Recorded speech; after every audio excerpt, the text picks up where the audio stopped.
seimbang, maka sulit kiranya kita bisa melewati siratal mustaqim itu.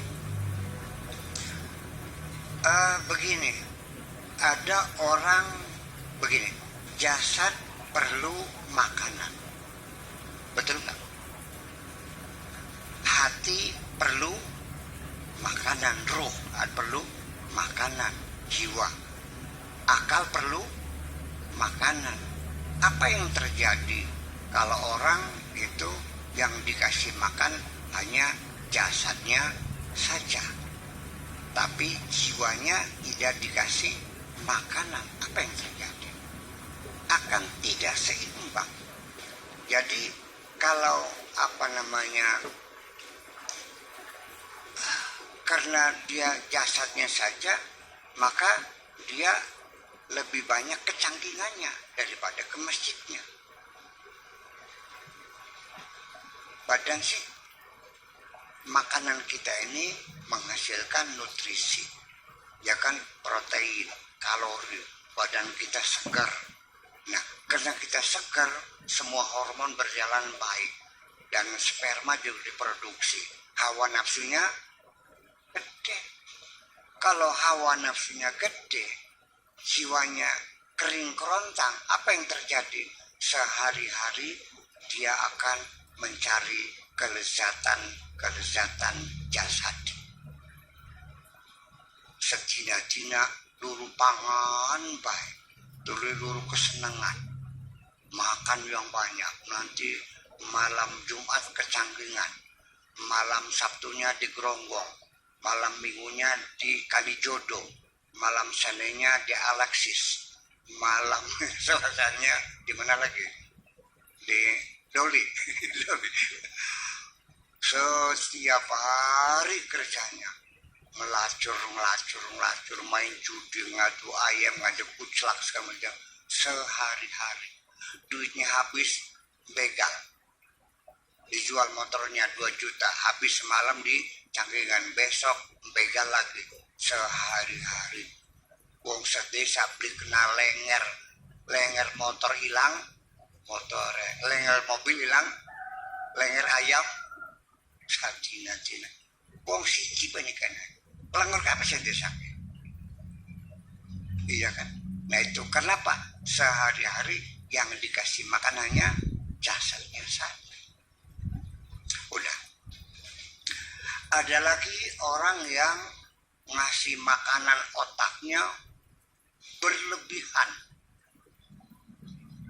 sehingga belajar ilmu fisika, ilmu astronomi, ilmu kosmologi, ilmu antropologi, sosiologi, wah semua pelajari. Cerdas nggak? Setelah cerdas, kepintarannya buat nipu orang, kanggo bobodo wong. Paham nggak? Nah, kalau orang itu rohaninya saja, otaknya nggak diisi, jiwanya tidak, badannya tidak diisi, akhirnya ya sampai jam 9 masih gede-gede terus gitu dong. Yang marah kan istrinya. Kang, tetangga sebelah barat jam 4 sudah pergi ke pasar, tangga timur kita jam 2 malam sudah berangkat ke sawah giring-giring air. AA jam 9 masih gak ada gidik, perang sana tasbih bisa digoreng buang. Sambil dia ambil sejarahnya disapetakan yang dasi sisa kan ngerapin. Ya lupa semuanya. Jadi disitulah perlu keseimbangan antara masukan untuk akal kita, untuk jiwa kita, dan untuk jasad kita. Semuanya harus ada keseimbangan. Tidak mungkin kalau tidak seimbang. Orang belajar juga kalau makannya kurang gizi, otaknya jalan nggak jalan. Demikian juga apa saja itu perlu ada keseimbangan. Nah, makanya Ananda siapa namanya, Zakaria sama pengantin siapa namanya tuh, siapa, Asmaul Husna, ini baru kawin, mereka akan menempuh bahtera rumah tangga, mengarungi lautan rumah tangga juga perlu keseimbangan, perlu adanya bekal dan sebagainya.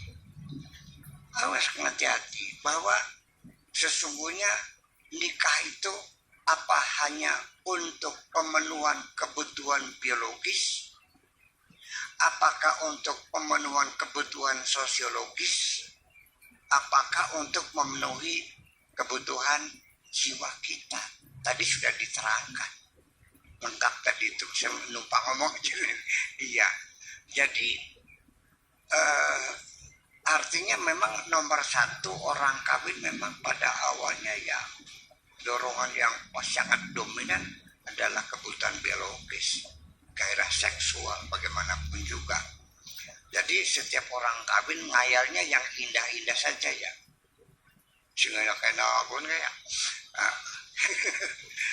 begitu kawin, begitu istrinya hamil, masih periksa ke bidan, duit lagi.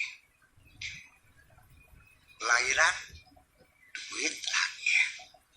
Popoknya, duit lagi.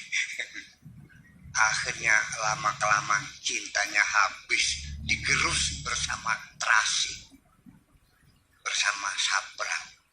Mulai pendelang barang utek. Itu kenapa? Imajinasi kita juga asalnya tidak seimbang. Nah, maka dalam pikiran kita juga imajinasi seimbang harus dalam kesadaran kita bahwa di balik kelezatan jasadi kita ada konsekuensi ekonomi, konsekuensi sosial, konsekuensi personal.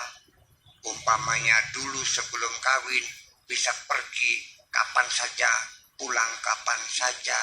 Nah, ini Anda desa karya, Anda harus melepaskan kebebasan pribadi Anda sebelum kawin dulu. Gak bisa pulang seenaknya. Istrinya nanya, Kang Sinti, aja takon maning, urusan apa? Bener gitu? Gak bisa. Ya pergi ya harus memberitahu istri saya mau ke cadang pinggan. Pulangnya jam berapa? Ya paling jam 10. Jam 10 belum selesai karena ngaji di cadang pinggan sampai jam 12. Ya telepon dong istrinya. Ya, nok, durung balik, durung berangkat ngaji nih. Oh, kan begitu. Nah, kalau ada yang mendadak lagi karena ada kepentingan ke Cirebon, ya telepon lagi. Saya belum bisa pulang, saya ke Cirebon dulu. Jangan biarkan istrimu menanti kedatanganmu itu. Al-intizaru azabun, penantian adalah siksa.